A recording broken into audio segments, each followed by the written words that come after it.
ഞാൻ ആരെയൊക്കെ മുമ്പിൽ ഇരിക്കണത്? പാട്ട്, ഡാൻസ്, അഭിനയം. ഓ ഒന്ന് നിർത്തണ്ട സാബുവേ, എനിക്ക് ഈ പുകഴ്ത്തി പറയുന്നതേ ഇഷ്ടമല്ല.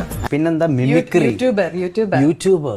ഓഹ് മൈ ഗോഡ്, ഞാനൊരു വലിയ സംഭവം അല്ലേ. വേറെ ആരും ഇല്ലെങ്കിൽ പിന്നെ I also like doing makeup. പിന്നെ മേക്കപ്പ് അതുകൊണ്ട് ശകലകലാവല്ലഭൻ. പിന്നെ കൊച്ചുണ്ടാക്കും. രണ്ടെണ്ണം ഉണ്ടാക്കി. ഒറ്റയ്ക്കോ? ഇതൊക്കെ എന്ത്?